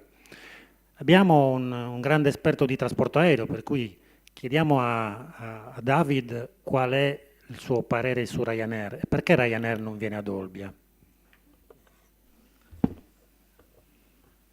Temevo da Lucio una domanda più inquietante, tipo chi vince lo scudetto quest'anno, ma in realtà a cui avrei saputo rispondere, la dai per, beh certo, corrompendo gli arbitri si riesce sempre, ma comunque, insomma, comunque ricordatevi da dove vengo. Poi vi dico la verità, lui è interista, quindi certo. ho detto tutto. Beh, insomma, noi piccoli, però ce la faremo. Allora, a parte gli scherzi, Ryanair non viene a Olbia, questo me lo deve dire Pippo Bello e Murru, perché non viene a Olbia, non posso dirlo io che non sono nel consiglio di amministrazione di Geaser. Intuisco perché il livello di contribuzione di marketing che richiede Ryanair sia inconsistente con i corretti obiettivi di stimolazione del traffico di Olbia Aeroporto, primo. Secondo, perché comunque a Olbia c'è un vettore basato che si chiama Air Italy, e questo vorrebbe dire uno scontro da parte di Ryanair con Air Italy e col substrato politico-istituzionale di riferimento che lo protegge. Ricordo a tutti che Vueling aveva studiato anche il territorio, ma ha deciso di non aprire una base a Olbia per questo motivo. 3, forse perché gli spazi di sviluppo a livello proprio infrastrutturale forse non sono così capienti come può trovare per esempio negli altri aeroporti sardi. C'è un tema di tariffe anche dell'aeroporto, non spetta a me dirlo. Questo è un tema più da parte di Lucio, ma forse, ripeto, ma se la buona notizia è che io non sarei altro che contento di non vedere Ryanair a Olbia, a dire la verità, perché questo difende i margini di Geaser, facilita una crescita ordinata del territorio, non droga il mercato e quindi rende più credibile una strategia di sviluppo del territorio.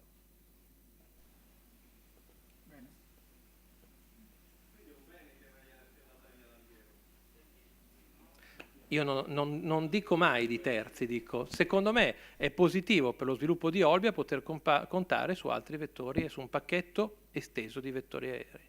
Ryanair tipicamente gioca quando può comprare una forte quota di mercato, il termine comprare l'ho usato non a caso, una forte quota di mercato, cosa che evidentemente è legata alla possibilità di mettere capacità produttiva. Poi, se dopodomani il Consiglio di Geaser deciderà diversamente, io questo non posso saperlo, ma visto da attore esterno non informato, questa è la mia chiave di lettura. Brevemente, qual è la possibilità che a breve termine si possa attivare un collegamento di matrice low cost, ma di lungo raggio con base in uno degli scali della Sardegna? Come faccio a saperlo? Indipendentemente dal mercato. No, ma allora guardi, allora, c'è qualche solone che verrebbe a raccontarle che ha fatto studi così e colà, così. Non è il nostro campo, non siamo investigati su questa attività, quindi non ho la risposta. La vera risposta ve la deve dare il management degli aeroporti. Personalmente, ancora una volta, quello che io dicevo è ci sono nuove tecnologie che potenzialmente possono dar luogo a nuove connessioni. Quando questo si sviluppi, e ancora una volta è una motivazione di negoziazione col singolo vettore, non spetta a un attore esterno, ma ripeto, vedo latitante in questa risposta il responsabile aviation di Geaser, che forse potrebbe subentrare lui in questa situazione. No, ma posso cercare di rispondere brevemente.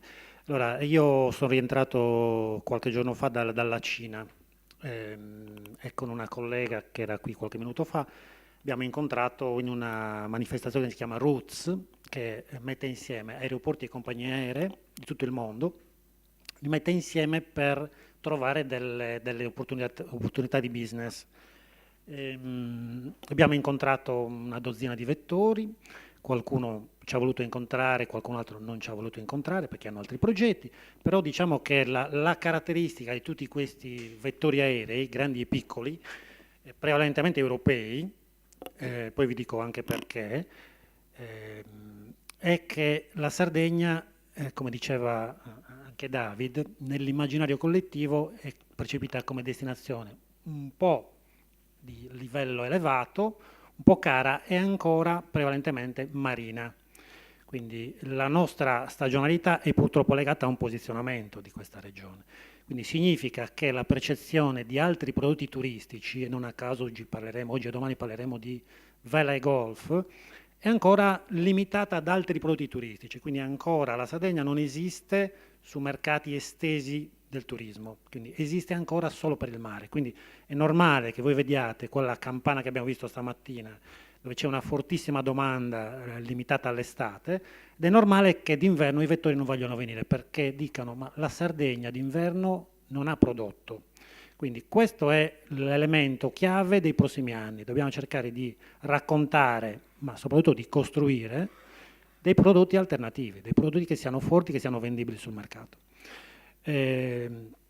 Questo per quanto riguarda i vettori europei.